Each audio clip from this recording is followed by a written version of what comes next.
والسلام على سيد الأنبياء والمرسلين وعلى آله الطيبين الطاهرين وعلى أصحابه أجمعين. أما بعد فأعوذ بالله من الشيطان الرجيم.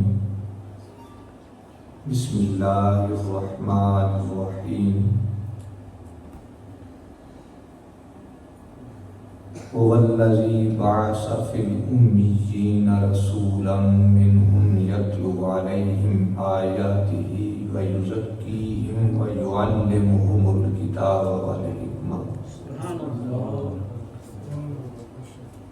وإن كانوا من قبل لفي ضلال مبين وآخرين منهم لما يلحقوا بهم وهو العزيز الحكيم. صدق الله مولانا العظيم وصدق رسوله النبی الکریم الامین. ادب و محبت کے ساتھ حدیث صلاۃ والسلام الصلاۃ والسلام علیکہ یا رسول اللہ وعلی آلہ وصحبہ یا سیدی یا حبیب اللہ. الصلاۃ والسلام علیکہ یا سیدی یا شفیع المذنبین وعلی آلہ وصحبہ یا سیدی یا خاتم النبیین. اللہ جل جلالہ کی حمد و ثنا سید عالم نور مجسم شفیع معظم جناب سیدنا و مولانا و ملجانا محمد مصطفیٰ صلی اللہ تعالی علیہ وسلم کی بارگاہ مقدس میں علیہ صلاۃ والسلام عرض کرنے کے بعد الحمدللہ اللہ تعالیٰ کے فضل سے اس کی توفیق سے ایک سال بعد آج پھر ہمیں یہاں پر مصطفیٰ کریم صلی اللہ تعالیٰ علیہ وسلم کی بارگاہ میں مل کر نذرانہ عقیدت پیش کرنے کا اللہ تعالیٰ نے موقع عطا فرمایا. ہمارے یہ بھائی بڑے ہی محبت سے احترام سے یہ گھر میں پروگرام کرتے ہیں، آپ احباب تشریف لاتے ہیں. اللہ تعالیٰ ان کی یہ کاوش آپ کی سعی جلیلہ اپنی بارگاہ میں قبول و منظور فرمائے. ہمارے لیے مصطفیٰ کریم صلی اللہ تعالیٰ علیہ وسلم کی محبت کا، اتباع کا، اور کل قیامت کے دن ہمارے لیے شفاعت کا اس کو ذریعہ بنائے. یہ پرفتن دور ہے اور کفر اپنے ہر حربے کے ساتھ اسلام کو، حق کو ختم کرنے کی کوشش شروع سے کرتا چلا آ رہا ہے، لیکن اللہ کا نور یہ کفر کی پھونکوں سے بجھ نہیں سکتا. واللہ متم نورہ، یہ قیامت تک حق اور اہل حق اللہ کے فضل سے قائم رہے. لیکن آزمائش ہے، اور آزمائش ہر دور میں یہ مختلف انداز سے ہوتی ہے. کفر بالکل ننگا ہو کے، سیدھا ہو کے جب اہل حق کے مقابلہ میں آئے اس کو پہچاننا بالکل واضح ہوتا ہے. مقابلہ بھی اتنا مشکل نہیں ہوتا، پتہ ہے یہ کفر ہے. لیکن جب کفر اصلاح کی چادر اوڑھ کے، ایمان کا روپ دھار کے اور بڑے خوشنما قسم کے ٹائٹل سجا کر کبھی وحدت ادیان، کبھی وحدت مسالک، کبھی اس طرح کا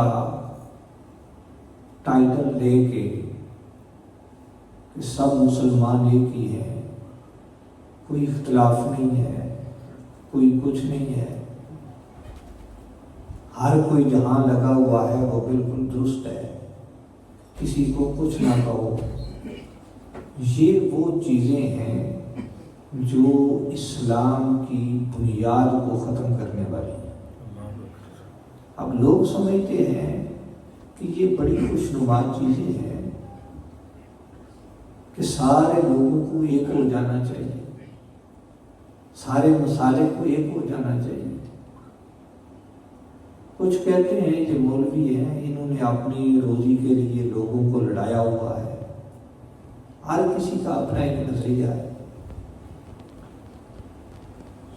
ہم بھی کہتے ہیں ایک ہونا چاہیے، لیکن ایک ہونے کا آگے جو نظریہ ہے وہ مختلف ہے۔ نظریہ یہ پیش کیا جا رہا ہے کہ یہودی یہودی رہے، عیسائی عیسائی رہے، مسلمان مسلمان رہے، ہر کفری عقیدے والا اپنے کفری عقیدے پہ رہ کے وہ اور مسلمان ایک ہو جائے۔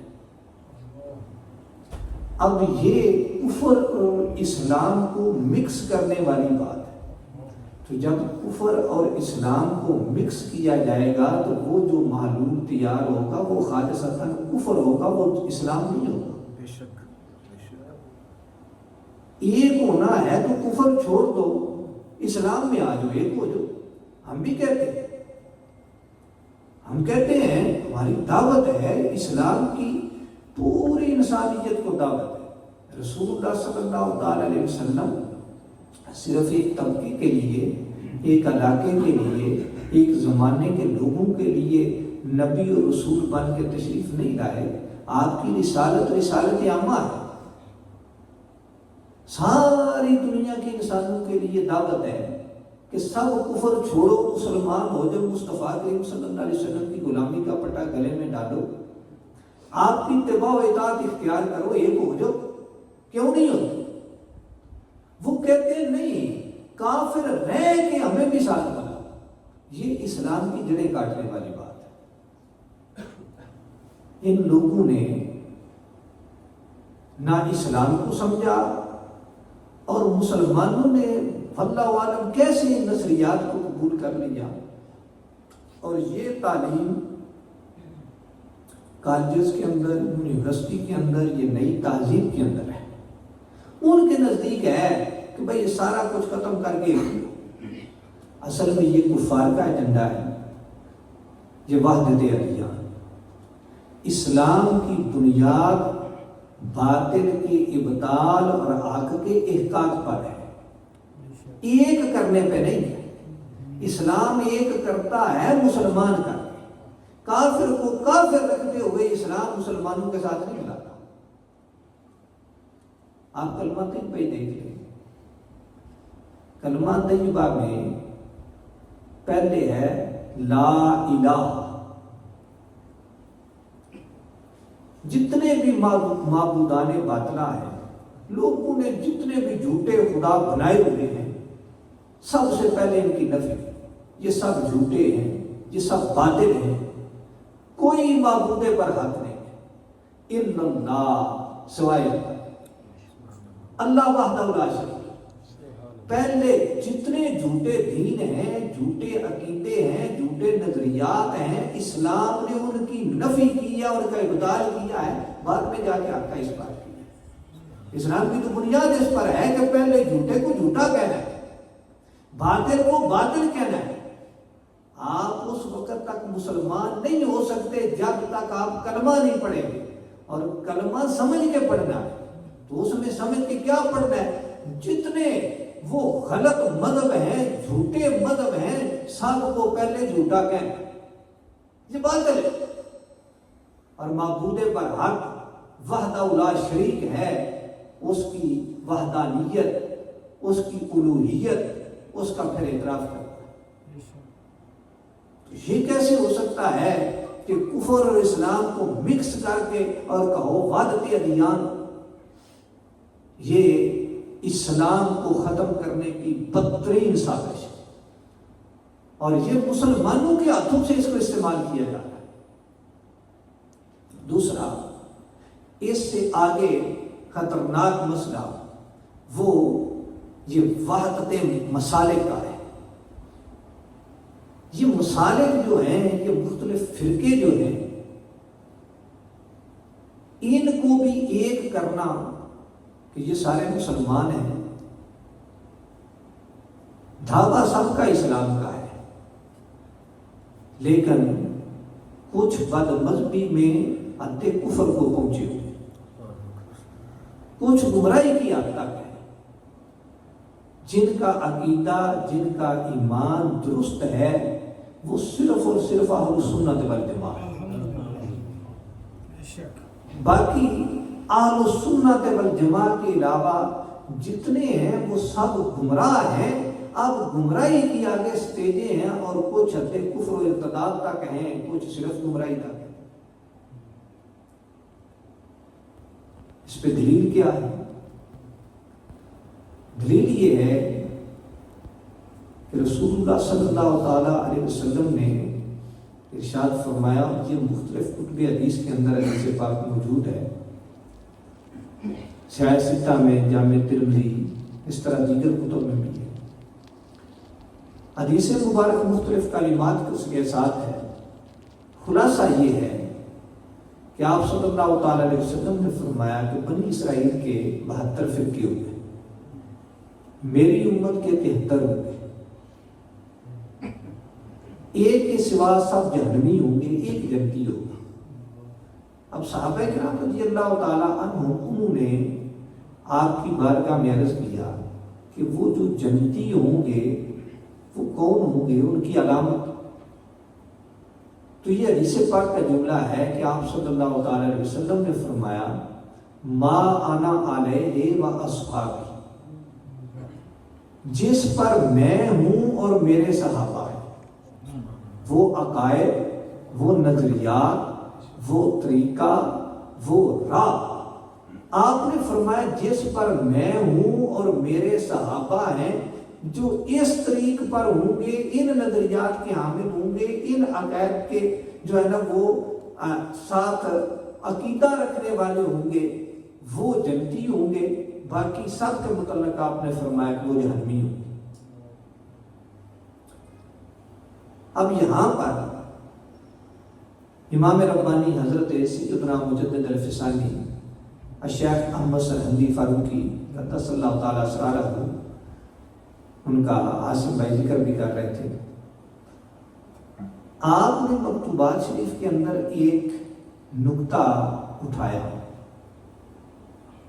کہ رسول اللہ صلی اللہ تعالی علیہ وسلم نے فرمایا، ما انا علیہ، جس طریقے پر میں ہوں اسی پر کیوں نہیں اکتفا فرمایا؟ کہ رسول اللہ صلی اللہ علیہ وسلم کا اگر کسی کو طریقہ نصیب ہو جائے، آپ کی اتباع نصیب ہو جائے، آپ والا نظریہ، عقیدہ جس نے آپ کی اتباع کر لی، اب آپ کی اتباع کے بعد جنتی ہونے کے لیے کسی اور کی پیروی کی کیا ضرورت رہ جاتی؟ کیا آپ کی اتباع کافی نہیں ہے جنتی ہونے کے لیے؟ آپ تو خاتم النبیین ہیں، پوری کائنات کے رسول ہیں، اللہ کی مخلوق میں سب سے افضل ہیں۔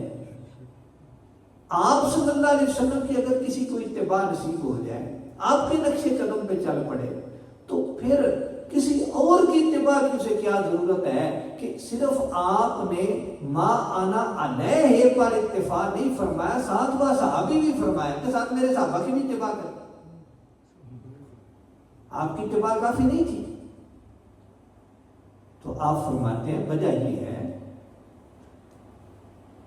ہر کوئی یہ دعویٰ کر رکھے گا کہ میں رسول اللہ صلی اللہ علیہ وسلم کے نقش قدم پر، میرا وہ عقیدہ ہے جو آپ صلی اللہ علیہ وسلم نے دیا ہے، میں اسی طریقے پر ہوں جو آپ کا طریقہ ہے۔ ہر کوئی دعویٰ کرے گا، لیکن ہر دعویٰ کرنے والا سچا نہیں ہوگا۔ آپ صلی اللہ علیہ وسلم نے یہ 7 صحابی فرما کے اس بات کا اعلان فرمایا ہے کہ میرا طریقہ ہے ہی وہ جو میرے ساتھ آتا ہے، میرا نظریہ، میرا طریقہ، میری سنت، میرے نقش قدم پہ چلنے والا آپ صلی اللہ علیہ وسلم گویا یہ فرما رہے ہیں کہ وہ ہوگا جو میرے صحابہ کے نقش قدم پہ چلے، جو ان کے طریقے پہ ہوگا، جو ان کے عقائد و نظریات کا ہوگا۔ کیوں؟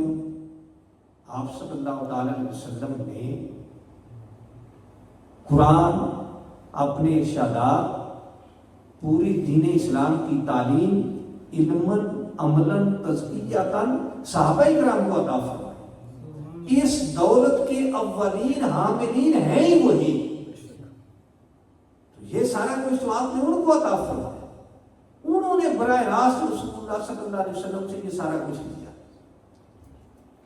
اب جو رسول اللہ صلی اللہ علیہ وسلم کی راہ پر ہیں، جو آپ کے طریقے پر ہیں، جو صراط مستقیم والے ہیں، جنہوں نے حبل اللہ کو تھاما ہوا ہے، وہ رسول اللہ صلی اللہ علیہ وسلم کے ساتھ آئے۔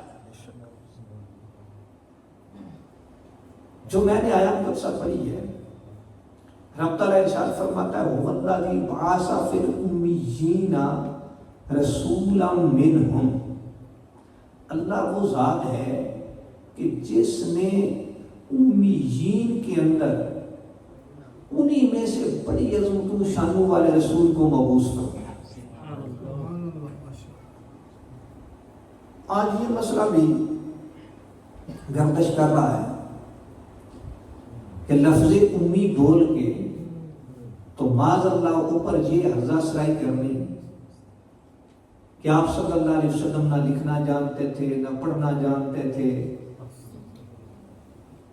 صحابہ سے قرآن لکھوایا، انہوں نے غلط لکھ دیا، آپ نے اس کو درست نہیں کروایا کیونکہ آپ لکھنا پڑھنا نہیں جانتے تھے۔ اس طرح کی واقعات، اور یہ اس لفظ امی کو لے کے اس کی آگے یہ غلط قسم کی تفسیر اپنی طرف سے۔ امی اس کا کیا مطلب ہے؟ امی جو لفظ ہے یہ ہے منسوب الی الام۔ اپنے لغوی معنی کے اعتبار سے اس کا مطلب ہوتا ہے اصل۔ آپ صلی اللہ تعالی علیہ وسلم کا لقب بھی امی ہے۔ جن کے اندر آپ تشریف لائے وہ بھی امی ہیں۔ مکہ شریف جہاں آپ کی ولادت باسعادت ہوئی وہ لوگ امی تھے۔ اب امی کیا مطلب ہے؟ امی مکہ شریف کو ام القریٰ کہا جاتا ہے۔ ام القریٰ، قریٰ قریہ کی جمع ہے عربی کے اندر، اور قریہ کہتے ہیں شہر کو بھی اور گاؤں کو بھی، دونوں پر قریہ کا لفظ اطلاق ہوتا ہے۔ اور کہتے ہیں اصل کو۔ تو دنیا کے جتنے بھی شہر ہیں، جتنے بھی گاؤں ہیں، جتنی بھی آبادی ہے، ان سب کی اصل یہ مکہ شریف ہے۔ سبحان اللہ۔ اس لیے اس کو ام القریٰ کہتے ہیں۔ اور وہ اصل کس لحاظ سے ہے کہ رب تعالیٰ نے جب زمین کو، مٹی کو پیدا فرمایا، پہلے پانی پیدا فرمایا ہوا تھا، پانی پر مٹی کو پیدا فرمایا، مٹی کا سب سے پہلا نقطہ جو ذرہ پیدا ہوا وہ جگہ ہے جہاں کعبہ شریف ہے۔ وہاں سے زمین اللہ تعالیٰ نے پیدا فرمانی شروع فرمائی اور آگے بچھا دی، تو وہاں سے یہ زمین پھیلی ہے۔ پہلا شہر جس جگہ پہ آباد ہوا مکہ شریف، وہ اصل ہے زمین کی، اس لیے اس کو ام القریٰ کہتے ہیں۔ سارے شہروں کی اصل، ساری بستیوں کی اصل۔ پہلا پہاڑ جو وجود میں آیا وہ جبل ابو قبیس ہے، وہ مکہ شریف کے، کعبہ شریف کے قریب ہے، اور رسول اللہ صلی اللہ علیہ وسلم کی ولادت باسعادت جہاں ہوئی جو آپ کا گھر مبارک تھا وہ بالکل جبل ابو قبیس کے دامن میں ہے. تو یہاں سے یہ ساری دنیا کی آگے آبادی اس کا سلسلہ چلا ہے، زمین وہاں سے پھیلنی شروع ہوئی ہے. تو اس کو کہتے ہیں ام القریٰ، سارے شہروں کی اصل، ساری بستیوں کی اصل. تو جو وہاں والے ہیں ان کو کہتے ہیں امی. اب اہل مکہ سارے امی ہیں، ام القریٰ کے رہنے والے. رسول اللہ صلی اللہ علیہ وسلم اس اعتبار سے بھی امی ہیں کہ آپ کی ولادت باسعادت مکہ شریف ام القریٰ میں ہوئی. دوسرا مطلب ہے بندہ جب دنیا کے اندر آتا ہے، اس کی ولادت ہوتی ہے، اس وقت وہ لکھنے پڑھنے والا کام نہیں کر رہا ہوتا. جب وہ ماں کے شکم سے جنم لیتا ہے، اب آگے بھی وہ اسی طرح ہی رہے، نہ کسی سے لکھنا سیکھے نہ کسی سے پڑھنا سیکھے، یہ کام کرے ہی نہیں. تو اس کو کہتے ہیں امی، کہ جیسے ماں کے شکم سے پیدا ہوا ویسے کا ویسے ہی رہا. کسی سے لکھنا پڑھنا جس طرح اس وقت اس نے نہیں سیکھا ہوا تھا، اب بھی کسی سے نہیں سیکھا، اس نے یہ کام ہی نہیں کیا. اہل مکہ دیگر عرب، ان کے ہاں لکھنے پڑھنے کا رواج نہیں تھا، نہ کو وہاں مدارس، نہ کو کالجز، نہ کو یونیورسٹیز، کچھ بھی نہیں تھا. بہت کم لوگ تھے جو تھوڑا بہت لکھنا پڑھنا وہ جانتے تھے. عام میں ان کے اندر رواج ہی نہیں تھا، اس لیے ان کو امی کہا گیا.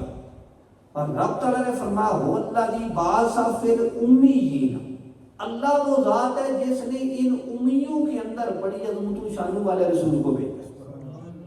تو وہ لوگ امی تھے، جیسے وہ ماں کے شکم سے پیدا ہوئے ویسے کے ویسے ہی رہتے تھے، لکھنے پڑھنے کا ان کے اندر رواج نہیں تھا. اور رسول اللہ صلی اللہ تعالی علیہ وسلم امی ہیں.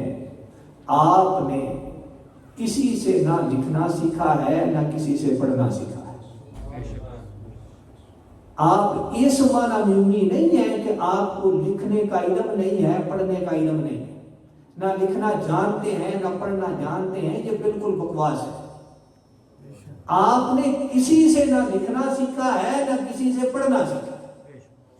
رب ذوالجلال نے آپ کو اولین آخرین کو جو علوم عطا فرمائے وہ بھی عطا فرمائے، تو اس سے بڑھ کر اتنے عطا فرمائے کہ جمیع ما کانا و ما یکون کا علم تو ان کے علوم کے سمندروں میں سے ٹکرا ہے. نعرہ رسالت، نعرہ رسالت، نعرہ رسالت. رب تعالیٰ فرماتا ہے سورہ رحمان شریف، الرحمن علم القرآن، رحمان اس نے قرآن سکھایا. اگلی آیات ہے خلق الانسان علمہ البیان، اللہ نے انسان کو پیدا فرمایا، اس کو بیان سکھایا. ویسے تو ہر انسان اس سے مراد ہو سکتا ہے، لیکن جمہور مفسرین نے یہاں لکھا ہے کہ الانسان سے مراد یہاں خاص انسان ہے. الف لام اوپر خارجی کا ہے، خصوصیت پر دلالت کرنے کے لیے، اور وہ جناب محمد رسول اللہ صلی اللہ علیہ وسلم. اور آگے جو بیان ہے اس سے مراد ہے بیان ما کانا و ما یکون، کہ رب ذوالجلال نے جناب محمد رسول اللہ صلی اللہ علیہ وسلم کو پیدا فرمایا، آپ کی تخلیق فرمائی، اور ما کانا و ما یکون کا سارا بیان آپ کو سکھا دیا. اس میں یہ لکھنے کا علم، یہ پڑھنے کا علم، وہ کدھر باقی رہ گئے. حضرت آدم علیہ السلام کو رب تعالیٰ نے جو علوم عطا فرمائے، وَعَلَّمَ آدَمَ الْأَسْمَاءَ كُلَّهَا، رب تعالیٰ نے حضرت آدم علیہ السلام کو کلّہا اسماء کا علم عطا فرمایا، جتنی اشیاء تھی ان سب کے نام بتائے. تو شے کو پہچان کروانے کے بغیر اس کا نام سکھانا، اس سے معرفت نہیں آتی. چیزیں بھی حضرت آدم علیہ السلام کے سامنے پیش کر کے بتایا گیا کہ اس کا یہ نام ہے، اس کا یہ نام ہے، اس کا یہ نام. حضرت سیدنا عبداللہ ابن عباس کی مفسرین فرماتے ہیں کہ حضرت آدم علیہ السلام کو ہر چیز کا نام سکھایا گیا، حتیٰ کہ یہ جو چھوٹی چھوٹی پیالیاں ہیں، پرچے ہیں، ان تک کے نام سکھا دیا۔ جو کچھ قیامت تک کسی نے ایجاد کرنا ہے، یہ چیزیں جو بھی اللہ تعالیٰ ان کو وجود عطا فرمائے گا، رب تعالیٰ نے حضرت آدم علیہ السلام کو ان کا علم عطا فرمایا تھا۔ ان کا علم اتنا ہے تو رسول اللہ صلی اللہ تعالیٰ علیہ وسلم جو اولین آخرین کو رب تعالیٰ نے عطا فرمایا وہ بھی دیا، اور اس سے کئی گنا زیادہ دیا۔ دینے والا رب جانتا ہے یا لینے والے مصطفیٰ کریم صلی اللہ علیہ وسلم جانتے ہیں؟ ہم تو اتنا جانتے ہیں کہ رب تعالیٰ نے ان کے متعلق فرمایا ہے وَعَلَّمَكَ مَا لَمْ تَكُنْ تَعْلَمُ، کہ محبوب تم جو بھی نہیں جانتے تھے ہم نے اس کا علم آپ کو عطا فرمایا، جو بھی نہیں جانتے۔ وَكَانَ فَضْلُ اللَّهِ عَلَيْكَ عَظِيمًا، محبوب آپ پہ اللہ کا فضل عظیم ہے۔ اب جو بھی نہیں جانتے تھے رب تعالیٰ فرماتا ہے اس کا علم دے دیا، کون سی چیز پیچھے رہ گئی؟ کسی سے نہیں سیکھا، کسی سے نہیں پڑھا، رب تعالیٰ نے محبوب کو پڑھایا ہے، رب تعالیٰ نے محبوب کو سکھایا ہے، سارے علوم عطا فرمائے ہیں، اور ڈیوٹی لگائی ہے کہ کائنات کے اندر یہ خیرات تقسیم فرمائے۔ صحیح بخاری شریف کے اندر حدیث پاک ہے، اور یہ کتاب العلم کے اندر بھی آتی ہے، اور آگے جہاں مال غنیمت کی تقسیم کا باب آتا ہے وہاں بھی آتی ہے کہ رسول اللہ صلی اللہ علیہ وسلم نے فرمایا انما انا قاسم واللہ یعطی، میں تقسیم کرتا ہوں، اللہ عطا فرماتا ہے۔ علم کے خزانے عطا اللہ فرماتا ہے، تقسیم مصطفیٰ کریم صلی اللہ علیہ وسلم کرتے ہیں۔ باقی بھی جو نعمتیں کائنات کو مل رہی ہیں، ہر چیز عطا اللہ فرماتا ہے، تقسیم مصطفیٰ کریم صلی اللہ علیہ وسلم کرتے ہیں۔ یہ آپ کا فیضان ہے۔ یہ کہنا کہ معاذ اللہ ان کو نہ لکھنا آتا تھا نہ پڑھنا آتا تھا، یہ آپ کو عیب لگایا گیا ہے، اور جو عیب کی نسبت رسول اللہ صلی اللہ علیہ وسلم کی طرف کرتا ہے اس کو گستاخی کہتے ہیں۔ اور اسی کی سزا شفا شریف، السیف المسرور، السیف الجلیل، ان ساری کتابوں کے اندر ہے کہ وہی سزا ہے جو آپ کو سب کرتا ہے، سب کو شتم کرتا ہے، گستاخی کرتا ہے، جو اس کی سزا، اس بندے کو قتل کیا جائے اس کی سزا قتل بنتی ہے، جو عیب کو عیب لگاتا ہے، یہ عیب ہے۔ پھر سیدھا قرآن کے خلاف آگے جو رب تعالیٰ کا ارشاد ہے یتلو علیہم آیات، آپ اللہ کی آیات ان پہ پڑھتے ہیں کہ رب تعالیٰ نے جو منصب رسول اللہ صلی اللہ علیہ وسلم کو عطا فرمایا ہے، اس آیہ مقدسہ میں 4 صفتیں بیان فرمائیں، اور یہ 4 صفتیں آپ کی اس طرح اکٹھی تقریباً قرآن پاک میں 4 جگہ بیان ہے، 4 جگہ پہ آپ کی یہ 4 مناسب بیان کی گئی ہے۔ کلمات کا سیغے کا فرق ہے، ترتیب کا بھی فرق ہے، لیکن یہ 4 صفتیں یتلو علیہم آیات، آیات کی تلاوت کرنا، یعلمہم الکتاب، کتاب کی تعلیم، والحکمہ، حکمت کی تعلیم، ویزکیہم، اور تزکیہ، آیات پڑھ کے سنانا، کتاب کی تعلیم، حکمت کی تعلیم اور تزکیہ، یہ 4 صفتیں رسول اللہ صلی اللہ علیہ وسلم کی اکٹھی رب تعالیٰ نے 4 آیتوں میں قرآن کریم کے اندر یہ بیان فرمائی۔ اب اس میں آیات کی تلاوت یہ آپ کا منصب ہے۔ قرآن کیسے پڑھنا ہے؟ جیسے آپ نے پڑھ کے سنا ہے۔ اب آپ کے پڑھے ہوئے کے علاوہ کوئی اور کسی طریقے سے اگر اس کو پڑھتا ہے، اس کا پڑھنا قابل قبول نہیں، وہ غلط پڑھ رہا ہے۔ جیسے آپ نے پڑھایا ہے اس طرح پڑھے گا تو اس کا پڑھنا اللہ اور رسول پاک صلی اللہ علیہ وسلم کی بارگاہ میں قبول۔ دوسرا، آپ صلی اللہ تعالی علیہ وسلم تزکیہ فرمانے والے، کس بات سے تزکیہ فرماتے ہیں؟ تزکیہ کا معنی ہے پاک کرنا۔ ظاہر کو بھی پاک کرتے ہیں، باطن کو بھی پاک کرتے ہیں۔ دلوں کو پاک کیا سب سے پہلے کفر شرک کی نجاست، عقائد درست کروائے، پھر جو بندے کے اندر گناہ کی خواہش ہوتی ہے اس سے پاکی، یہ جو نفسانیت والی ساری خواہشات ہیں ان سے پاکی، نفوس کو مزکا اور مطمئنہ کیا، یہ اس طرح اندر پاک کیے۔ ظاہری پاکیاں، وضو کیسے کرنا ہے، غسل کیسے کرنا ہے، کپڑے کیسے پاک کرنے ہیں، جگہ کیسے پاک کرنی ہے، ہر قسم کی پاکی کی تعلیم، اور وہ اپنی توجہات کریمانہ سے دلوں کے اندر پاکی، یہ آپ صلی اللہ علیہ وسلم کا منصب ہے۔ آپ نے یہ کیا ہے، رب تعالیٰ نے آپ کی ڈیوٹی لگائی ہے اور آپ نے یہ کیا۔ وَيُعَلِّمُهُمُ الْكِتَابَ، کتاب سکھاتے ہیں۔ کتاب کس کو کہتے ہیں؟ کتاب کا لغوی جو معنی ہے نا عربی لغت کے اندر، کاتبہ یکتب کا لغوی مطلب ہوتا ہے جمع کرنا، اکٹھا کرنا۔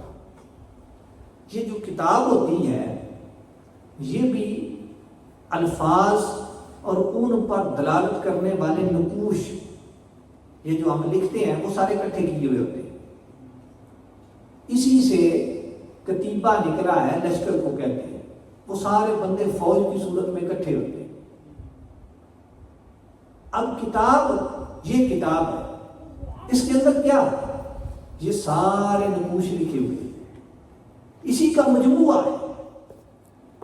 اصل میں کاتبہ یکتب کتابن کا معنی ہی لکھنا ہے،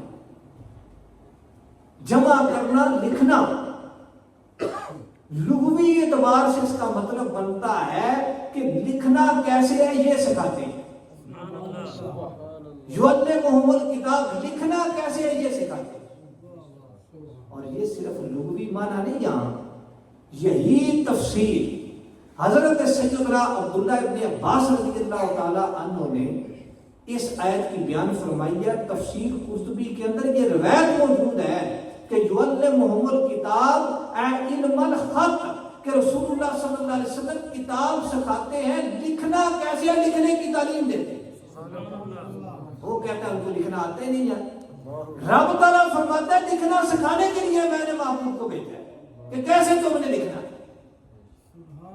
قرآن کی سیدھا خلاف یہ نہیں، وہ بڑا مفتی بنا پھرتا ہے۔ جو اجہل ترین اس وقت بندہ ہے وہ سکالر ہے، وہ مفتی ہے۔ یہی تو ہمارے ساتھ یہ ہر طرف سے ظلم اور زیادتی اور دین پہ حملہ ہو رہا ہے کہ جو نااہل ہوتا ہے، ایک منصب کے قابل نہیں ہے، اس کو اس منصب پہ بٹھانا، اسی کو ظلم کہتے ہیں۔ ظلم کی تعریف کیا ہے؟ ظلم کس کو کہتے ہیں؟ ظلم کہتے ہیں وضع شیء فی غیر محلہ، جو کسی چیز کی جگہ نہیں ہے نا آپ اس کو وہاں رکھ دیں، اس کو ظلم کہتے ہیں۔ یہ ظلم ہو رہا ہے ہمارے ساتھ کہ جو جس منصب کا اہل نہیں ہے ہم نے اس کو وہاں بٹھا۔ مسلمانوں کا حاکم کون ہو سکتا ہے؟ آپ عقائد کی کتابیں پڑھیں، مسلمانوں کا حاکم ہو سکتا ہے جو مکمل عالم دین ہو، درجہ اتحاد پہ فائد اتنا اس کے پاس علم ہو، علم پہ عمل کرنے والا ہو، شجاعت اتنی رکھتا ہو کہ دین کو نافذ کرنے کی اس کے اندر قوت موجود ہو، اور پھر مسلمانوں کے اندر جو مسلمانوں کا حاکم ہے، جو شریعت نے اس کے لیے شرطیں رکھی ہیں، وہ قریشی ہو، تو اس طرح کا بندہ وہ مسلمانوں کا حاکم ہو سکتا ہے۔ جب تک وہ رہے اس وقت تک اسلام ترقی کرتا رہا۔ سیدنا صدیق اکبر، سیدنا فاروق اعظم، سیدنا عثمان غنی، سیدنا حیدر کرار، یہ خلافت راشدہ، صحابہ کا دور جب وہ ختم ہوا، آج جب ان لوگوں کو ہم نے اپنی اسلامی حکومت دی کہ جن کو بسم اللہ شریف بھی صحیح طرح پڑھنا نہیں آتی، اس کا مطلب بھی نہیں آتا، حال تو وہی ہونا ہے جو ہمارا ہوگا۔ یہ ظلم ہے جو ہم نے اپنے ہاتھوں سے کیا ہوا۔ جتنے منصب ہیں مسلمانوں کا قاضی فیصلہ کرنے والا وہ بندہ ہو سکتا ہے جو دین کو سمجھتا ہو، جس کو فیصلہ کرنا آتا ہو، احکام شریعہ آتے ہو۔ ہمارے یہاں یہ معیار نہیں ہے۔ ہمارے یہاں ہے کہ وہ انگریزی قانون پڑھے، جو ہمارے لا ہے وہ پڑھے، وہ پڑھ کے جج لگ جائے۔ اب وہ اسلام کے مطابق تو نہیں کرے گا، وہ تو یہی کرے گا کہ پاکستان کا یہ قانون ہے، ہمارا یہ لا ہے۔ آپ لا کہتے رہے کہ مسئلہ یہ ہے، مسئلہ یہ ہے، وہ کہے گا نہیں میں لا کے مطابق فیصلہ کرتا ہوں۔ یہ ظلم ہے۔ جتنی پوسٹیں ہیں، جتنا نظام ہے، آپ بتائیں کہاں اسلام ہم نے رکھا ہوا؟ یہ ظلم ہے۔ تو یہ ظلم ہمارے ساتھ ہر اعتبار سے ہو رہا ہے، خواہ وہ حکومت ہو، خواہ وہ ہمارا نظام ہو، خواہ وہ ہماری تعلیم کا نظام ہو، ہمارے جو ہے نا وہ کوئی اور جو چیزیں ہیں اس سے متعلقہ ہو، حتیٰ کہ یہ جو دینی شعبے والے ہیں وہ بھی جو نااہل ہیں وہ سارے مسلط کیے ہوئے۔ یہ ظلم ہے، اس لیے یہ سارا کچھ ہو رہا ہے۔ تو قرآن کریم فرما رہا ہے یعلمہم الکتاب، آپ کتاب کی تعلیم دیتے ہیں۔ کتاب کاتب یکتب کتباً و کتاباً، اس کا معنی لکھنا ہے، لکھنا سکھاتے ہیں۔ اور حضرت سیدنا عبداللہ ابن عباس جو سید المفسرین ہیں، جنہوں نے رسول اللہ صلی اللہ علیہ وسلم سے قرآن سیکھا ہوا ہے، وہ فرماتے ہیں علم الخط، یہ تفسیر قرطبی کے اندر روایت موجود ہے کہ خط لکھنا کیسے ہے اس کا علم عطا فرماتے ہیں۔ اور اس کے آگے آپ نے وضاحت بھی بیان فرمائی ہے کہ رسول اللہ صلی اللہ علیہ وسلم کی آمد سے پہلے عرب لوگ، ان کے اندر تو لکھنے کا رواج ہی نہیں تھا۔ آپ تشریف لائے، آپ نے قرآن لکھوایا، اور دین کے احکامات کو لکھنے کے لیے جب یہ اسلام کے اندر حکم آیا، شریعت لکھی گئی، اب حدیث بھی لکھی گئی، فقہ بھی لکھی گئی، احکام شریعہ لکھے گئے، تو لکھنے والا تو کام ہی اس وقت شروع ہوا۔ یہ رسول اللہ صلی اللہ علیہ وسلم نے تعلیم ارشاد فرمائی۔ اور قرآن کریم کی کتابت لکھنا کیسے ہے، یہ توقیفی ہے، یہ شارع علیہ السلام کے بتانے پہ موقوف ہے۔ ہر لفظ، ہر اس پر دلالت کرنے والا وہ جو نقش ہے وہ رسول اللہ صلی اللہ علیہ وسلم نے خود لکھوایا ہوا ہے۔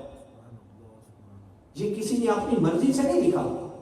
ہاں، جو اسلام کے دشمن ہیں وہ اس وحی الہی کو، قرآن مقدس کو، جو رب ذوالجلال کی لا ریب فیہ کتاب ہے، جس کے متعلق اس کا اعلان ہے انا نحن نزلنا الذکر وانا لہ لحافظون، کہ بے شک ہم نے اس ذکر کو، اس قرآن کو نازل کیا ہے، ہم ہی اس کی حفاظت کرنے والے ہیں۔ وہ چاہتے ہیں اس کو مشکوک بنا دیں، اس سے اعتماد اٹھا لیں، یہ ثابت کریں کہ اس کے اندر تو کتابت کی غلطیاں ہیں، صحابہ نے لکھا، رسول اللہ صلی اللہ علیہ وسلم بعد اللہ لکھنا پڑھنا نہیں جانتے تھے، پتہ ہی نہیں چلا، تو یہ تو مشکوک چیز ہے۔ اور یہ کس کی سازش ہے؟ یہ آج ایک بندہ نہیں بولا، ہمارے لوگ سمجھتے ہیں شاید اس بندے نے بات کی، اس بندے نے بات نہیں صرف کی، یہ بڑی مدت سے سازش چلتی آ رہی ہے۔ اس بارے میں کتابیں بھری پڑی ہیں کہ کس کس نے کہاں کہاں یہ واقعات کی ہیں۔ یہ صرف ایک بندہ نہیں ہے، اس نے تو پتہ نہیں اس پیچھے اس کو کیا کھلایا گیا ہے جس کی وجہ سے اس کے منہ سے یہ سارا کچھ نکلا۔ اس وقت کفار نے قرآن کریم کے مقابلے میں ایک کتاب لکھی ہوئی ہے الفرقان نام کے ساتھ۔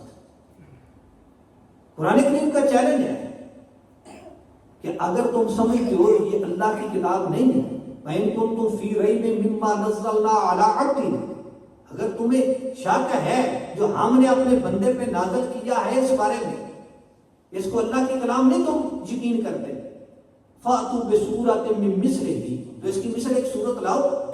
قرآن کا اعلان ہے۔ عرب لوگ بڑے بڑے فصحاء بلاغا، انہوں نے زور بھی لگایا، سورت تو سورت ایک آیت بھی نہ بنا سکتا، ہر دور میں زور لگا، لیکن اس وقت انہوں نے فرقان نام کے ساتھ ایک کتاب بنائی ہوئی ہے، اور وہ کہتے ہیں کہ قرآن کا مقابل ہے۔ یا اس میں کیا ہے؟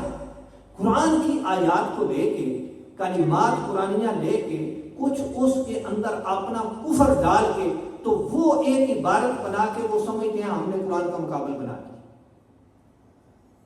پھر اس سے آگے ظلم کی بات یہ ہے، قرآن کریم کے اندر یہ رب تعالیٰ کا اعلان ہے کہ اگر یہ غیر اللہ کی کلام ہوتی تو تم اس میں بڑا اختلاف پاتے، اس کی بعض آیتوں کے ساتھ ٹکراتی، ایک جگہ پہ ایک بات ہوتی، دوسری جگہ پہ اس کے خلاف بات ہوتی.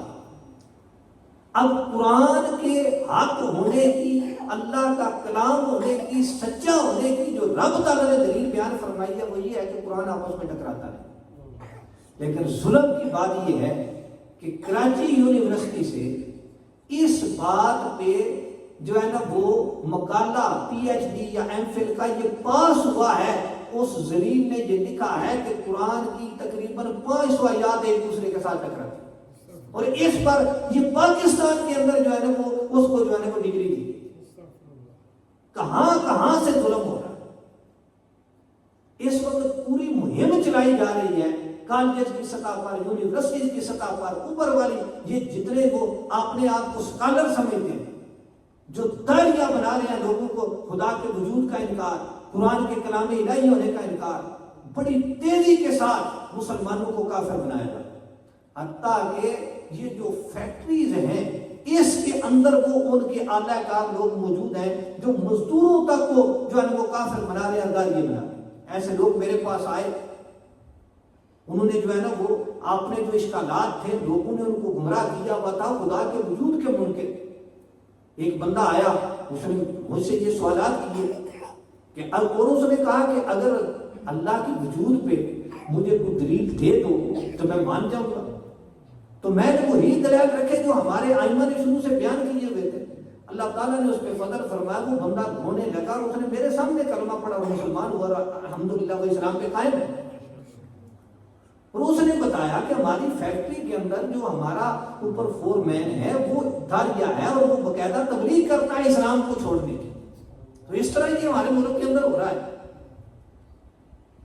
اب یہ سب سے پہلے قرآن کے خلاف ہرزہ سرائی کہاں سے شروع؟ کفار تو لگے ہوئے، انہوں نے تو وہ فرقان نامی کتاب بھی بنائی ہوئی ہے، وہ سارا کچھ کر رہے ہیں.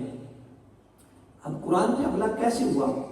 ایک تو یہ کہ قرآن کو بدلو، لیکن چونکہ رب تعالیٰ نے اس کی حفاظت کا ذمہ لیا ہوا ہے بدل نہیں سکتے.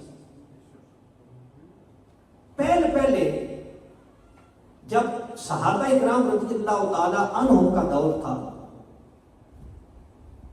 یہودی مسلمانوں کے یہ بدترین دشمن ہیں. قرآن کریم کے اندر بار بار ان کی دشمنی مسلمانوں کے ساتھ، یہودی تمہارے دوست نہیں ہو سکتے، یہ بار بار بیان فرمایا گیا. یہودی بدترین دشمن ہے، اور سب سے زیادہ مار بھی مسلمانوں کے ہاتھوں رسول اللہ صلی اللہ علیہ وسلم کے دور میں یہودیوں کو پڑے. مدینہ شریف آپ جب تشریف لائے تھے، مدینہ شریف یہودیوں کے متعدد قبائل آباد تھے، ان کے ساتھ آپ کا معاہدہ ہوا کہ اگر کوئی غیر سے مدینہ شریف پہ حملہ کرے گا، کیونکہ سارے ہم یہاں رہتے ہیں، مل کر اس کی حفاظت کریں. ہاں اگر ہم پیر جا کے کسی سے ہمارا مقابلہ ہو تو پھر جو ہے نا وہ ہم تمہیں نہیں کہتے کہ ہمارا ساتھ دو. یہودیوں نے ہمیشہ آپ صلی اللہ تعالی علیہ وسلم اور صحابہ کے ساتھ غداری کرنے کی کوشش کی. وہ کفار کے ساتھ ملے ہوتے تھے اور ان کو کہتے تھے تم ادھر سے حملہ کرو، ہم ادھر سے کریں. یہودیوں نے یہاں تک کیا جب غزوہ خندق تھا، بہت جو ہے نا وہ مشکل حالات تھے. آپ صلی اللہ علیہ وسلم نے صحابہ کے بچے، عورتیں، یہودیوں کا بنی قریظہ کا قلعہ تھا وہاں محفوظ کیے ہوئے تھے کہ ان کے ساتھ معاہدہ تھا. تو وہ ان کو مارنے کے لیے آگے بڑھے، لیکن رب تعالیٰ نے حفاظت فرمائی. رسول اللہ صلی اللہ علیہ وسلم کی پھوپھو جان حضرت صفیہ رضی اللہ تعالیٰ عنہا، حضرت زبیر رضی اللہ تعالیٰ کی والدہ محترم، انہوں نے اوپر سے پتھر مارا، اس یہودی کو قتل کر دیا جو ادھر آ رہا تھا. جب غزوہ خندق سے آپ فارغ ہوئے، گھر تشریف لائے، جبریل امین علیہ السلام آ گئے. بخاری شریف کی حدیث ہے، آگے کہتے ہیں کہ آپ نے تو ہتھیار اتار دیے ہیں، ہم نے تو ابھی نہیں اتارے. آپ صلی اللہ علیہ وسلم نے فرمایا کہ اب کدھر؟ تو انہوں نے بنی قریظہ جو یہودیوں کا قبیلہ تھا اس طرف اشارہ کیا. آپ صلی اللہ علیہ وسلم نے صحابہ کو فرمایا کہ بنی قریظہ جانا ہے، حتیٰ کہ یہاں تک فرمایا کہ عصر کی نماز وہاں جا کے پڑھیں. آپ صحابہ کو لے کے وہاں گئے، ان کا محاصرہ کیا، آخر یہ طے پایا کہ انہوں نے کہا کہ جو حضرت سعد بن معاذ ہمارا فیصلہ کریں ہم وہ مان لیں گے، اور اس فیصلے کے مطابق ہم قلعے سے نکل گئے. حضرت سعد بن معاذ رضی اللہ تعالیٰ عنہ ان کو بلایا گیا تو آپ نے فرمایا کہ ان کے جتنے بھی مرد ہیں جو بچپنے سے نکل چکے ہیں وہ سب قتل کر دیے. ان کے بچوں اور عورتوں کو مسلمانوں کے لونڈیاں غلام بنا دیا. ان کے گھر، ان کے مکان، ان کے جو ہے وہ باغات اور کھیتیاں مسلمانوں میں تقسیم کر دی. یہ حضرت سعد بن معاذ نے فیصلہ کیا، یہ بخاری شریف کی حدیث ہے. جب یہ فیصلہ ہوا تو رسول اللہ صلی اللہ علیہ وسلم نے فرمایا سعد نے وہی فیصلہ کیا ہے جو سات آسمانوں کے اوپر ہو چکا ہے، یہی فیصلہ رب کا ہے. اب اس فیصلے کے مطابق پورا یہودیوں کا بنی قریظہ رسول اللہ صلی اللہ علیہ وسلم نے مدینہ شریف قتل کروایا. خندقیں کھود کے ان کے بندے پکڑ پکڑ کے لائے جاتے تھے، سار اتار کے ان خندقوں کے اندر پھینکا جاتا. ایک روایت کے مطابق 600 بندہ، ایک روایت کے مطابق 700، ایک روایت کے مطابق 900 بندہ اس قبیلے کا آپ نے قتل کرنا. کسی قبیلے کے اتنے بندے نہیں قتل کرنا. ایک قبیلہ بنو نذیر تھے، ان کو وہاں سے نکالا، دوسرے کچھ ویسے چلے گئے. جا کے خیبر انہوں نے ڈیرا لگایا، وہاں سازشیں کی، وہاں آپ نے حملہ کیا، وہاں سے ان کو جو ہے نا وہ ختم کیا. پھر بھی جب آپ صلی اللہ علیہ وسلم کا وصال شریف قریب تھا، جو آپ نے آخری وصیتیں فرمائی ان میں ایک یہ تھی کہ یہودیوں کو جزیرہ عرب سے نکالا. بخاری شریف کے اندر حدیث پاک آتی ہے، حضرت سیدنا عمر فاروق رضی اللہ تعالی عنہ آپ کے دور یہودیوں نے پھر شرارتیں کی. حضرت عبداللہ بن عمر رضی اللہ تعالیٰ عنہ خیبر میں جہاں مسلمانوں کے اموال تھے ادھر آپ نے جو ہے نا وہ ڈیرے پہ گئے ہوئے تھے. انہوں نے رات کے اندھیرے میں آپ سوئے ہوئے تھے تو اوپر سے حملہ کیا، لیکن آپ ان کے شر سے بچ گئے. حضرت عمر فاروق رضی اللہ تعالیٰ نے صحابہ سے مشورہ کیا کہ ان کو یہاں سے اب نکال دینا چاہیے. رسول اللہ صلی اللہ علیہ وسلم کا بھی فرمان. اس وقت آپ نے پورے جزیرہ عرب سے یہودیوں کو نکالا. اب یہودی اس وقت سے مسلمانوں سے بدلہ لینے کے لیے جو ہے نا وہ کاروائیاں کر. نیٹ پہ بھی لکھا ہوتا ہے کہ دیواریں گریا وہ جہاں وہ جا کے روتے ہیں ادھر جو ہے نا قدس کے اندر، تو وہاں انہوں نے لکھا ہوا ہے کہ خیبر از یور لاسٹ چانس. یہ خیبر تمہارا آخری چانس تھا جو ہم سے لے چکے ہو، اب ہم بدلے لیں. تو وہ اس وقت سے بدلے لے رہے. اب اس وقت انہوں نے دیکھا کہ ہم مسلمانوں کے ساتھ لڑ کے نہیں بدلا لے سکتے، کہ صحابہ اکرام ہر طرف جو ہے نا وہ اسلام کو پھیلا رہے تھے، فتوحات کا سلسلہ جاری تھا، وہ سپر پاوریں روم اور ایران وہ گرتی جا رہی تھی. تو انہوں نے دوسرا طریقہ اختیار کیا کہ اوپر سے مسلمان بن جاؤ، اندر سے یہودی رہو اور مسلمانوں کے اندر غلط نظریات پھیلاؤ مسلمان بن کے. یہ سب سے پہلے ہم پہ حملہ. اب اس کام کے لیے انہوں نے عبداللہ بن سبا نام کا ایک بندہ جو یمن کا رہنے والا تھا، پچھلی کتابیں اس نے پڑھی ہوئی تھی، یہودی تھا، وہ تیار ہوا. حضرت سیدنا عثمان غنی رضی اللہ تعالیٰ کا دور خلافت تھا، آیا، اس نے اپنا اسلام ظاہر کیا، میں مسلمان ہو گیا ہوں، اور لوگوں کے اندر وہ بڑے جو ہے نا وہ اچھے خیالات ظاہر کر رہا تھا، اپنی ایک اتھارٹی، ایک ویلیو بنا رہا تھا.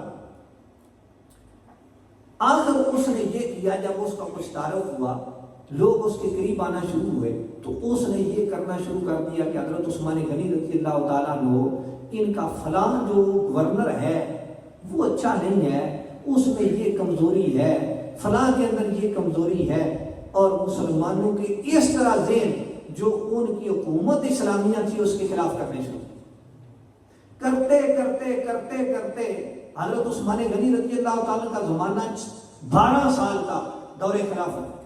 آخری 6 سالوں میں یہ افراتفری شروع ہوئی، حتیٰ کہ حضرت عثمان غنی رضی اللہ تعالیٰ شہید ہو گئے. لوگوں نے اس وجہ سے وہ ان کے برگ لانے کے اندر آ کے اتنے بندے انہوں نے برگ لا لیے، ایسی انہوں نے تحریک چلائی اوپر سے مسلمان بنے ہوئے تھے اور حضرت عثمان غنی رضی اللہ تعالیٰ شہید ہو.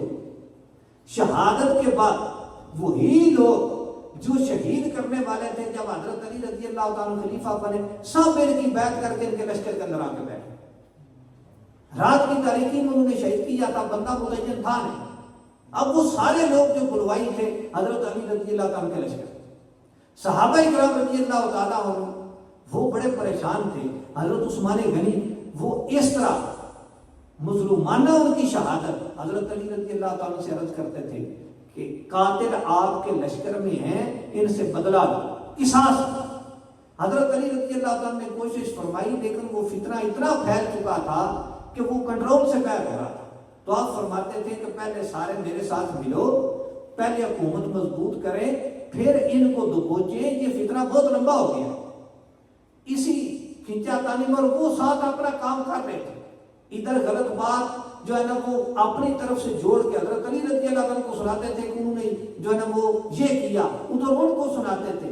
حتیٰ کہ صحابہ اکرام آپس میں ان کی جنگ ہوئی, جنگ جمل ہوئی, پھر جنگ صفین ہوئی, صحابہ اکرام کی آپس میں جنگ ہوئی, شہادتیں ہوئی. اس طرح کر کے وہ لوگ اپنا جو ہے نا وہ مطلب پورا کر رہے. اشاعت الدین محدث دہلوی رحمۃ اللہ علیہ نے تحفہ اثنا عشریہ کے اندر لکھا ہے کہ جب حضرت علی رضی اللہ تعالیٰ کا دور خلافت آیا تو یہ عبداللہ بن سبا اب اس نے اور انداز سے جو ہے نا وہ اپنے پر پرتے نکالے. سب سے پہلے جو اس نے کام کیا یہ کہہ رہا تھا, لوگوں کو رغبت دلا رہا تھا کہ حضرت علی رضی اللہ عنہ خلیفہ پر حق ہے, ان کا ساتھ دو. وہ جو ہے نا وہ رسول اللہ صلی اللہ علیہ وسلم کے اہل بیت سے ان کی یہ فضیلت ہے, ان کی یہ فضیلت ہے. ظاہر ہے جو حضرت علی رضی اللہ عنہ کے ساتھ تھے ان کے لیے یہ باتیں بڑی خوشنما تھی. جب اس نے دیکھا کہ لوگ میری طرف آ گئے ہیں تو اس وقت اس نے کہا بھئی حضرت علی رضی اللہ تعالیٰ عنہ یہ سب سے افضل ہیں, دیکھتے نہیں ہو کہ اللہ نے ان کو علم کتنا دیا ہے, وہ رسول اللہ صلی اللہ علیہ وسلم کی قریبی کتنے ہیں, ان کے نکاح میں رسول اللہ صلی اللہ علیہ وسلم کے لختے ذکر ہیں, جو جنتی عورتوں کی سردار ہیں, افضل تو وہ ہیں. پہلی بد عقیدگی جس کی بنیاد امت مسلمہ کے اندر رکھی گئی وہ یہ تھی کہ حضرت علی رضی اللہ تعالیٰ کو خلفائے ثلاثہ پہ افضلیت. اب جب افضلیت والا عقیدہ دیا کچھ لوگ مائل ہو گئے. پھر اس نے مزید جب دیکھا کہ میرے طرف کافی بندے مائل ہو گئے, جو اس نے دیکھا یہ زیادہ جو ہے نا وہ مجھ پر اعتماد کر رہے ہیں, ان کو علیحدہ کر کے ایک میٹنگ کی. اس نے کہا کہ اصل بات یہ ہے کہ یہ جو پہلے 3 خلیفے گزرے ہیں, حضرت ابوبکر صدیق, حضرت عمر فاروق, حضرت عثمان غنی, انہوں نے ظلم کیا ہے. معاذ اللہ انہوں نے خلافت چھینی ہے. خلافت تو حضرت علی رضی اللہ تعالیٰ کا حق تھا کہ وہ رسول اللہ صلی اللہ علیہ وسلم کے چچا کے بیٹے ہیں, وہ قریبی ہیں, وہ آپ کے داماد ہیں, تو خلافت تو ان کا حق تھا, انہوں نے ظلم کر کے چھین لی ہے. اب کچھ بندے پھر اس کے جو ہے نا وہ گلانے میں آ. جب اس نے دیکھا کہ یہ بندے بھی میرے قابو آ گئے, ان میں سے جن کو وہ مخلص سمجھتا تھا وہ تیسرے اس نے ان میں سے چن کے ان کو کہا میں ایک علیحدگی میں تمہیں ایک بات بتاتا ہوں, کسی کو نہیں بتاتا, میں شہرت نہیں چاہتا, بس میں تمہیں حقائق بتا رہا ہوں. اس نے کہا کہ حضرت علی رضی اللہ عنہ سے دیکھتے نہیں جو کتنی کرامات کا ظہور ہوتا ہے, کتنا ان کو اللہ نے علم عطا فرمایا. اصل میں حضرت علی ہی خدا ہیں, بس وہ اس شکل میں آ گئے. یہ 3 نظریے اس نے تھے اور آج تک یہ روافض کے اندر 3 نظریے موجود ہیں. وہ 3 نظریے اس وقت سے چلتے آئے. حضرت علی رضی اللہ تعالیٰ عنہ کو جب یہ دوسرا نظریہ اس نے دیا کہ وہ آپ کو خلفائے ثلاثہ پہ افضل کہہ رہا ہے, آپ کو بھی پتا چلا, خبر پہنچی, تو اس وقت آپ نے کوفہ کی جامعہ مسجد میں لوگوں کے مجمع کے اندر یہ اعلان کیا تھا کہ جس نے مجھ کو حضرت ابوبکر صدیق, حضرت عمر فاروق پر فضیلت دی, میں اس کو 80 کوڑے لگاؤں. یہ اس وقت آپ نے کیا تھا اور اس کو وہاں سے نکالا تھا. پھر جب وہ وہاں سے نکالا تو اس نے جا کے حضرت علی رضی اللہ عنہ کو خدا کہنا شروع کر دیا.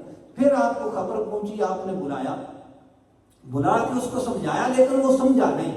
آپ نے فرمایا اس کو جلا دو, آگ میں اس کو جلا دو. تو اس نے کہا اب تو مجھے یقین ہو گیا کہ تم خدا ہو, آگ کا داغ تو دیتے ہی خدا. تو آپ نے فرمایا 2 گڑھے کھودو, نیچے سے ان کو ملاؤ، ایک میں اس کو رکھ کے بند کرو، دوسرے کے اندر آگ جلاؤ، اس طرح اس کو مارو۔ اس طرح آپ نے اس کو مار دیا۔ وہ اپنے مشن پہ اتنا پکا تھا، وہ حضرت علی رضی اللہ تعالیٰ کے ہاتھوں قتل ہو گیا، لیکن اپنی باتیں سے آپ کے سامنے باز نہیں۔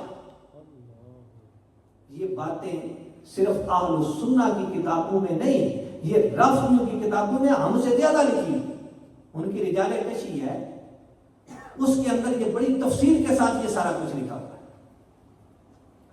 تو وہ بندہ ہے جس نے یہ فتنے کا بیج بویا۔ اب اسی دور میں ساتھ یہ عقیدہ بھی دیا گیا کہ یہ جو قرآن ہے، یہ قرآن صحابہ نے بدل دیا ہے۔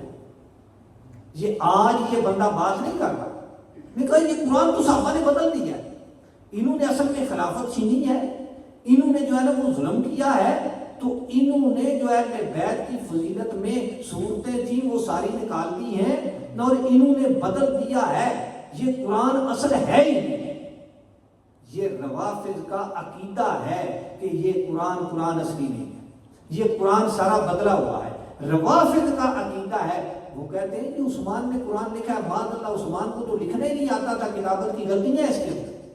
یہ ان کا عقیدہ ہے جو انہوں نے سے ان کا چلا ہوا، یہ کتابیں بھری پڑی، امت اس سے غافل ہے۔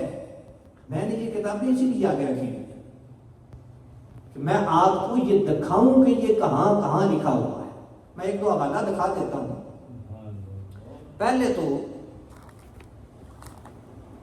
یہ جو عقیدہ ہے کہ رافضی ایسے ہیں اور انہوں نے یہ عقیدہ گھرا ہوا ہے، یہ ہماری کتاب ہے عقائد کی، المعتقد المنتقد، امام اہل سنہ الشاہ امام احمد رضا فاضل بریلوی رحمہ اللہ تعالیٰ، ان کا اس پر حاشیہ ہے المعتمد المستند، اور کتاب الشاہ فضل رسول بدایونی رحمۃ اللہ علیہ کی۔ اس حاشیے کے اندر اعلیٰ حضرت رحمۃ اللہ علیہ نے جتنے یہ باطل فرقے ہیں، اسلام دشمن ہیں، جس میں مرزائی ہیں، رافضی ہیں، خارجی ہیں، یہ دوسرے ہیں، سب کا رد فرمایا ہے دلائل کے ساتھ۔ اس میں روافض کے متعلق جو آپ نے لکھا ہے، جس کا صفحہ نمبر 348 ہے، اللہ حضرت لکھتے ہیں منہم الرافضہ، ان میں سے رافضی ہیں، الموجودون الان فی بلادنا، جو اس وقت ہمارے شہروں میں موجود ہیں، قد کان کثیر من علماء الروافض یصرحون بانکار اشیاء من ضروریات الدین، جو پہلے ابتداء رافضی گزرے ہیں وہ بہت سارے وہ ہیں جو ضروریات دین کے منکر، اور ضروریات دینی کا انکار کرنے والا بندہ کافر ہوتا ہے، تو وہ کہتے ہیں وہ ضروریات دین کے منکر گزرے ہیں۔ لیکن درمیان والے کس طرح کے آئے؟ کہتے ہیں کہ جب فلما اقام علماء سنت علیہم قامت الکبریٰ، جب علماء اہل سنہ نے ان پر گرفت کی، ان کا ناطقہ بند کیا، وجاء اوساطہم، تو ان کے درمیانے آئے وہ جو 2 صدیاں 3 صدیاں بعد کے کا توسی والہلی، آگے ان کا نام بھی ذکر کیا، جس طرح توسی ہے، ہلی ہے، پنوزرائہما، اور ان جیسے اور۔ اب انہوں نے یہ جو رافضی مذہب ہے نا، یہ بڑا تقیہ بات ہے، یہ اوپر سے کچھ اور نیچے سے اندر سے کچھ اور، یہ تقیہ کرتے ہیں، ہر دور میں انہوں نے اپنا دین بدل کے رکھا۔ تو اللہ حضرت فرماتے ہیں جب درمیانے آئے فَقَيَّرُوا، انہوں نے اپنے عقائد کو بدلا، وَبَدَّلُوا، تبدیل کیا، وَأَنْكَرُوا، کچھ کا انکار کیا، وَحَوَّلُوا، کچھ کو اور معنوں کی طرف پھیرا، وَتَسَتَّرُوا، کچھ چھپایا، وَتَنَزَّلُوا، کچھ سے نیچے آئے، ان کو چھوڑا۔ اس طرح کر کے ففی دائرۃ اسم الاسلام میں داخل ہوں، اپنے آپ کو اسلام کے دائرے کا جو لفظ ہے اس میں اسلام ہے اس میں داخل کرنے کی کوشش، کہ کسی طرح ہم کو بھی لوگ مسلمان تو مانے۔ اب کیا ہوا؟ فرماتے ہیں ثم الآن، اللہ حضرت فرماتے ہیں اب پھر وہ وقت آ گیا، لما تمادا بہم الزمان، جب بڑا لمبا عرصہ گزر گیا، راجع الی دین آبائہم، آج کل کے رافضی پھر اپنے وہ پہلے آباء و اجداد کے دین کی طرف لوٹ گئے جو ضروریات دین کے منکر تھے، آج پھر اسی طرح ہوتے ہیں۔ اب ان کا عقیدہ کیا ہے؟ اللہ حضرت فرماتے ہیں وَسَرَّحَتْ مُجْتَہِدُوهُمْ وَجُهَالُهُمْ وَنِسَاؤُهُم وَرِجَالُهُم، ان رافضیوں کا شیعوں کا خواہ کوئی مجتہد عالم ہے، خواہ ان کا کوئی جاہل ہے، خواہ ان کی عورتیں ہیں، خواہ ان کا مرد ہے، سارے کے سارے ان کا عقیدہ کیا؟ اثرات کیا انہوں نے بنقص القرآن العزیز کہ قرآن ناقص ہے، قرآن کے ناقص ہونے کی یہ اثرات کرتے ہیں کہ قرآن مکمل نہیں۔ رب تعالیٰ فرماتا ہے ہم نے نازل کیا، ہم اس کے محافظ ہیں، اس کے آگے پیچھے سے کہیں سے باطل نہیں آ سکتا۔ قرآن یہ اعلان کرتا ہے، یہ سارے عقیدہ رکھتے ہیں کہ یہ قرآن ناقص ہے۔ وَأَنَّ الصَّحَابَةَ أَسْقَطُوا مِنْهُ صُوَرًا وَآيَاتٍ، صحابہ نے اس سے صورتیں نکال دی ہیں، آیتیں نکال دی، یہ ان کا عقیدہ ہے۔ اور کہتے ہیں مسرہم بتفضیل امیر المؤمنین سیدنا علی کرم اللہ تعالی وجہ، صلاۃ کرتے ہیں کہ حضرت علی رضی اللہ تعالی عنہ وہ افضل ہیں، وسائر الائمۃ الاطہار، اور جتنے ائمہ اطہار ہیں وہ بھی افضل ہیں، کس سے؟ علی الانبیاء سابقین، پچھلے جتنے انبیاء گزرے ہیں ان سب سے افضل ہے۔ یہ دوسرا ان کا ہے کہ حضرت علی اور ائمہ اطہار 12 امام جن کو یہ ماننے کے دعوے دار ہیں، حالانکہ وہ اہل السنت والجماعت کے عقیدے کے حامل ہیں، چوٹی کی اولیاء کرام ہیں، اور اہل السنت والجماعت ان کے متعلق یہ نظریہ ہے کہ وہ اپنے وقت کے غوثیت کبریٰ پہ فائز ہیں۔ اللہ حضرت نے لکھا، ان سے پہلے مجدد صاحب نے یہ لکھا، یہ کہتے ہیں کہ وہ جو ائمہ اطہار ہیں، حضرت علی ہیں، وہ پچھلے جو انبیاء کرام رسول اللہ صلی اللہ علیہ وسلم سے پہلے گزرے ہیں ان سب سے افضل، غیر انبیاء کو نبیوں سے افضل مانتے ہیں۔ اللہ حضرت فرماتے ہیں ہذان کفران لا تجدن احدا منهم خالیا عنہما فی ھذا الزمان، یہ دونوں باتیں کفر ہیں، قرآن کو ناقص ماننا کہ قرآن اصلی نہیں رہا، بدلا دیا گیا، اور غیر انبیاء اگرچہ وہ اہل بیت ہیں، اگرچہ وہ ائمہ اطہار ہیں، ان کو نبیوں سے افضل ماننا، یہ دونوں باتیں کفر ہیں، اور یہ دونوں کے دونوں جو ہے نا ایسے کفر ہیں۔ آپ فرماتے ہیں کہ لا تجدن احدا منهم خالیا فی ھذا الزمان، اس زمانے میں ایک رافضی بھی ان دونوں کفروں سے نہیں بچا، سب کے اندر یہ دونوں کفر موجود ہیں، نیٹ بھرا ہوا ہے، آپ دیکھ سکتے ہیں، وہ سرے عام کہتے ہیں حضرت علی ائمہ اطہار وہ سارے انبیاء سے افضل ہیں۔ یہ انبیاء سے ان کو افضل ماننا یہ خالصتاً کفر ہے، ہمارے ائمہ نے یہ بیان کیا، اور یہ نہیں کہ اپنی طرف سے بس لکھ دیا ہے کہ یہ جو ہے نا وہ کفر ہے، بلکہ اس پر قرآن کریم سے دلائل بھی دیے ہیں، اور اس عقیدے کی صراحت شروع سے ہمارے ائمہ کرتے چلے آئے ہیں۔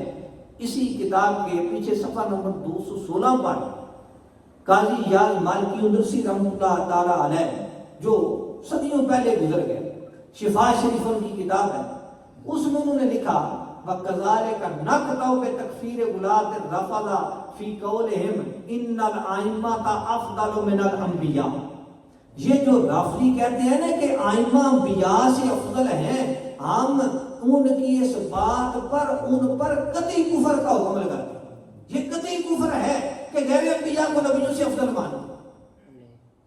اور مولا علی قاری نے فرمایا ھذا کفر صریح، یہ صریح کفر ہے، یستفاد من قول تعالی، اس پر رب تعالیٰ کا یہ ارشاد ہوا کہ اللہ تعالیٰ فرماتا ہے اللہ یصطفی من الملائکۃ رسلا ومن الناس، اللہ وہ ذات ہے کہ جو فرشتوں سے اور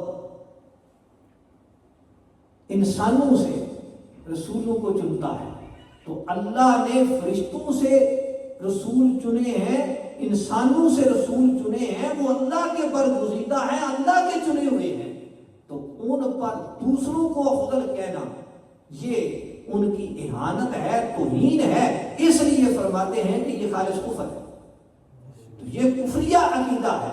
اور اسی طرح قرآن کو جو ہے نا وہ ناقص ماننا اور کہنا کہ یہ جو ہے نا وہ قرآن ناقص ہے، یہ اصلی نہیں ہے، یہ کفریہ عقیدہ ہے۔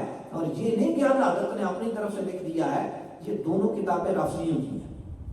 یہ ان کے مذہب کا مین بندہ ہے ملا باقر مجلسی، اور اس کی کتاب ہے حیات القلوب، کہ جس کی خمینی نے کشف الاسرار کے اندر یہ ان کو وصیت کی ہے کہ اس کی کتابیں پڑھا کر۔ اس کے اندر پہلے یہ بات کہ آئمہ یہ انبیاء سے افضل ہیں، پہلے صفحے پر، یہ 5ویں جلد ہے، اس کے پہلے صفحے پر یہ بات لکھی کہ اس نے لکھا ہے کہ مرتبہ امامت بالا تر از مرتبہ پیغمبری است، کہ امامت کا رتبہ نبوت کے رتبے کے اوپر ہے۔ یہ ہے ختم نبوت پہ حملہ کہ آپ صلی اللہ علیہ وسلم کے بعد کوئی اور نبی نہ آیا ہے، نہ آئے گا، نہ آ سکتا ہے۔ یہ کہہ رہے ہیں ان سے افضل آ گئے، وہ پچھلے انبیاء کرام علیہ السلام ان سے افضل مان رہے ہیں۔ انہوں نے جو ہے نا وہ چند سال پہلے سندھ اسمبلی کے اندر ان کے بندے نے حضرت سیدہ النساء رضی اللہ تعالیٰ عنہا کے متعلق ام الانبیاء کہہ کے اور آگے ترجمہ کر کے بتایا تھا نبیوں کی ماں، تو ان کی اولاد سے اسنین کریمین ہیں، ائمہ اطہار ہیں، تو ان کو نبیوں کی ماں کہہ رہے ہیں، تو آپ خود ہی دیکھ لیں وہ ان ائمہ کو کیا مان رہے ہیں۔ پھر کبھی جو ہے نا وہ مسلمانوں سے بچنے کے لیے کہ وہ کہیں گے کہ تم ختم نبوت پہ حملہ آور ہو گئے، تو کہتے ہیں نہیں ہم خاتم النبیین آپ کو مانتے ہیں، آپ خاتم النبیین۔ مرزا قادیانی بھی کہتا تھا آپ خاتم النبیین، اس کی کتابوں میں لکھا ہوا ہے کہ آپ خاتم النبیین، معنی بدلتا تھا۔ وہ کہتا تھا خاتم النبیین کا معنی ہے نبیوں کی مور، وہ جس پہ مور لگا دے وہ نبی بن جاتا ہے۔ ان کی پیروی کمالات نبوت بخشتی ہے، ان کی توجہ روحانی نبی تراش ہے، جو اس کے جملے ہیں جو میں بیان کر رہا ہوں، آپ روحانی خزانہ اس کے پڑھے، تو وہ کہتا ہے وہ خاتم النبیین ہی ہے۔ لیکن مطلب خاتم النبیین کا یہ ہے کہ نبیوں کی مور ہے، جس پہ مور لگاتے ہیں، جس پہ توجہ کرتے ہیں وہ نبی بن جاتا ہے۔ اوروں کو یہ شان نصیب نہیں، وہ یہ زمانے میں خاتم النبیین۔ تو خاتم النبیین بس کہہ دینے سے ختم نبوت کا عقیدہ درست نہیں ہوتا۔ ختم نبوت والا عقیدہ یہ ہے کہ بندہ اس طرح مانے کہ رسول اللہ صلی اللہ علیہ وسلم کے بعد نہ کوئی نبی ہوا ہے، نہ ہے، نہ ہوگا، نہ ہو سکتا ہے، قیامت تک دائرہ امکان کے اندر ہی کوئی نہیں کہ کوئی آ سکے۔ یہ ہے ختم نبوت کا مطلب۔ تو ماننے کو تو وہ بھی کہہ رہے ہیں، تو یہ بھی کہتے ہیں، لیکن ساتھ کیا کہہ رہے ہیں کہ پچھلے انبیاء سے جو امام ہیں وہ افضل ہے، مرتبہ پیغمبری سے جو ہے نا وہ امامت کا اوپر ہے۔ تو یہ ختم نبوت پہ حملہ، اور اسی نے آگے یہ بات بھی لکھی ہے کہ یہ جو ہم کہتے ہیں بھئی یہ قرآن میں تحریف کے قائل ہیں، اعلیٰ حضرت نے لکھا ہے، یہ کوئی اپنی طرف سے نہیں لکھا ہے، یہ ان کی کتاب ہے۔ اس کے اندر ہے، اسی کا صفحہ نمبر 118 ہے، اور اس کے اندر لکھا ہوا ہے آگے ان کی ایک بصائر الدرجات کتاب اس کے حوالے سے، اور یہ جو بھی جھوٹ ہوتا ہے وہ گھڑ کے ائمہ کی طرف منسوخ کر دیتے ہیں کہ فلاں امام نے یہ فرمایا۔ یہاں بھی انہوں نے اسی طرح کیا ہوا ہے کہ حضرت امام محمد باقر رضی اللہ تعالیٰ کی طرف یہ بات منسوخ کی ہوئی۔ بہرحال کیا ہے، وہ لکھتا ہے کہ خدا را در زمین سے حرمت است، اللہ کی زمین کے اندر 3 احترام والی چیزیں ہیں، 3: قرآن، عطرت، کعبہ، کہ خانہ محترم خدا است۔ ایک قرآن ہے، ایک عطرت رسول ہے، اور ایک جو ہے نا وہ خانہ کعبہ ہے جو اللہ کا احترام والا گھر ہے۔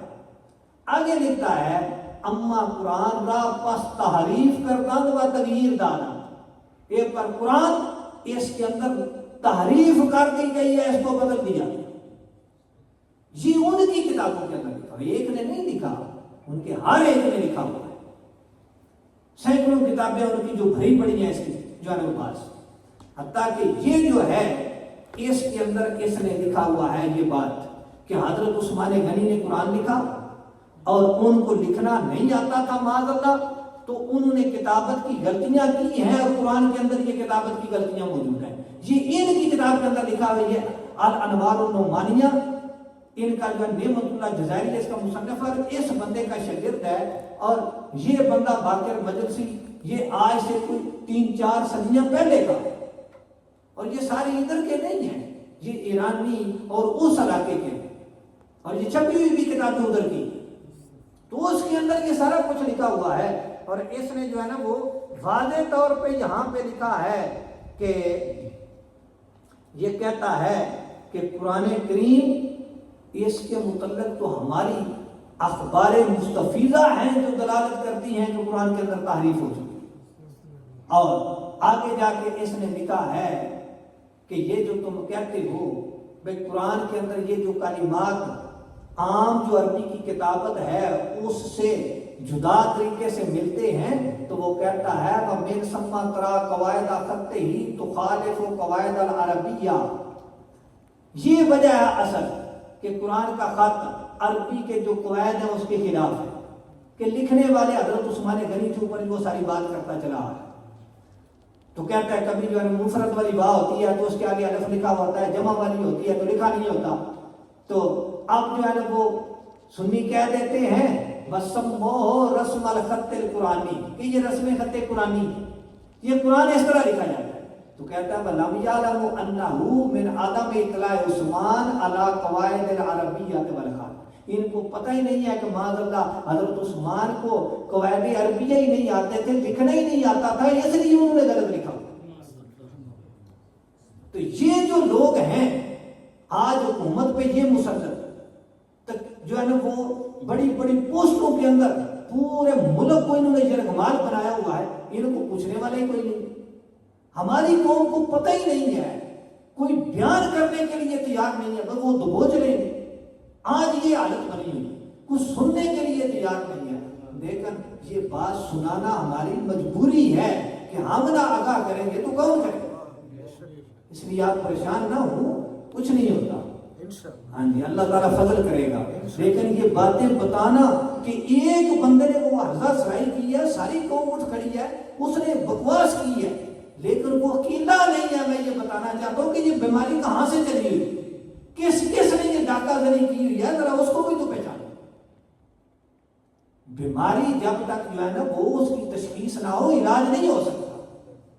ہمارے جو ہے نا وہ لوگ آگے جا کے شاخوں اور پتوں کو پکڑتے ہیں، بھئی جڑوں سے پکڑو اس بیماری کو۔ اللہ تعالیٰ ہمیں عقائد حقہ اہل سنت والجماعت ان کے مطابق ہمارا عقیدہ رہے اور اسی پہ ہماری موت آئے۔ مصطفیٰ کریم صلی اللہ علیہ وسلم کے غلاموں میں رب تعالیٰ ہمارا حشر فرمائے۔ وما علیہ